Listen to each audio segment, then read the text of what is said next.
আচ্ছা, ভাবুন তো একবার, এই যে আমাদের পৃথিবী, এটা কিভাবে শেষ হতে পারে? ব্যাপারটা নিয়ে কত জল্পনা কল্পনা, তাই না? কিন্তু ভাবলে অবাক লাগে, মাত্র ৯ লাইনের একটা ছোট্ট কবিতায় রবার্ট ফ্রস্ট এই বিশাল প্রশ্নটার দুটো সম্ভাব্য উত্তর দিয়ে গেছেন। কি সে দুটো উত্তর? আগুন আর বরফ। কবিতার শুরুটাই দেখুন কি অসাধারণ। কিছু লোক বলে পৃথিবী আগুনে ধ্বংস হবে, কিছু লোক বলে বরফে। এই দুটো লাইনই যেন একটা বিশাল বিতর্কের জন্ম দেয়। কিন্তু প্রশ্ন হলো, ফ্রস্ট কি এখানে সত্যি সত্যি আক্ষরিক আগুন বা বরফের কথা বলছেন, নাকি এর আড়ালে লুকিয়ে আছে আরও গভীর, আরও সাংঘাতিক কোনো অর্থ?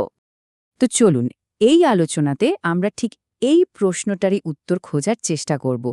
ধ্বংসের আসল শক্তি কোনটা, আগুন নাকি বরফ? আচ্ছা, এই কবিতাটা আরও ভালোভাবে বুঝতে হলে আমাদের একটু পিছিয়ে যেতে হবে। মানে এর প্রেক্ষাপটটা জানা খুব জরুরি। সময়টা ছিল ১৯২০ সাল। মানে সবে মাত্র প্রথম বিশ্বযুদ্ধ শেষ হয়েছে। চারদিকে তখন ধ্বংসের চিহ্ন, মানুষের মনে এক বিশাল ক্ষত। ঠিক সেই সময়ে দাঁড়িয়েই রবার্ট ফ্রস্ট ধ্বংসের আসল প্রকৃতি নিয়ে ভাবতে শুরু করেছিলেন।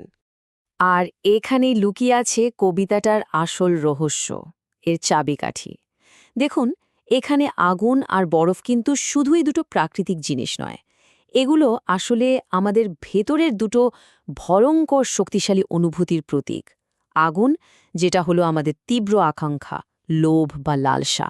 আর বরফ মানে হলো হাড় জমানো শীতল ঘৃণা। চলুন তাহলে প্রথমে আগুনের দিকটা একটু খতিয়ে দেখা যাক। ফ্রস্ট তার কবিতায় প্রথম যুক্তিটা কিন্তু এই আগুনের পক্ষেই দিয়েছেন। আবারও বলছি, এই আগুন কিন্তু সেই লেলিহান শিখা নয়। এটা হলো আমাদের ভেতরের আগুন, মানে তীব্র আবেগ, লোভ আর লালসার আগুন, যেটা একবার নিয়ন্ত্রণের বাইরে চলে গেলে চারপাশের সব কিছুকে গ্রাস করে নিতে পারে, পুড়িয়ে ছারখার করে দিতে পারে। তো কি এই আগুন? দেখুন, এর অনেকগুলো রূপ আছে। যেমন ধরুন, লাগাম ছাড়া আবেগ, ক্ষমতার প্রতি তীব্র লোভ, বা ধরুন অর্থ সম্পদের জন্য সীমাহীন লালসা। এগুলোই হলো সেই আগুন যা মানুষের সম্পর্ক, সমাজ সব কিছুকে পুড়িয়ে ছাই করে দেওয়ার ক্ষমতা রাখে। আর ঠিক এই কারণে কবিতার কথক বলছেন, লালসা সম্পর্কে আমি যা জানি, আমি তাদের সঙ্গেই একমত যারা আগুনকে সমর্থন করে। মানে তিনি নিজের অভিজ্ঞতা থেকেই বলছেন যে এই আকাঙ্ক্ষার ধ্বংসলীলা যে কতটা ভয়ঙ্কর হতে পারে সেটা তিনি ভালোই জানেন। তাই তিনি প্রথমে আগুনের পক্ষেই সাই দিচ্ছেন। কিন্তু গল্পটা এখানেই শেষ নয়। প্রশ্ন হল, এই আকাঙ্ক্ষাই কি ধ্বংসের একমাত্র কারণ, একমাত্র বড় হুমকি? ঠিক এখানেই কবিতাটা একটা অসাধারণ মোড় নেয়। এবার আসা যাক দ্বিতীয় সম্ভাবনাটির কথায়। বরফ আগুনের মতো দাউ দাউ করে জ্বলে না, বরং এর প্রকৃতি হল ঠিক তার উল্টো। একেবারে শীতল আর নিঃশব্দে ভেতর থেকে সবকিছুকে ক্ষয় করে দেয়। ভাবুন একবার, বরফ কিসের প্রতীক? এটা হলো ঘৃণা আর আমাদের হৃদয়ের শীতলতার প্রতীক। নিষ্ঠুরতা, হিংসা, উদাসীনতা, ভালোবাসার অভাব। আগুনের মতো দ্রুত ধ্বংস করে না, বরং ধীরে ধীরে মানুষের ভেতরের আবেগ, দয়া, মায়া সবকিছুকে জমিয়ে পাথর করে দেয়। আর এই বরফ বা ঘৃণা ঠিক কিভাবে ধ্বংস করে? দেখুন, এর প্রক্রিয়াটা কিন্তু খুব ঠান্ডা মাথার। প্রথমে এটা মানুষের ভেতরে দয়া মায়াকে জমিয়ে দেয়।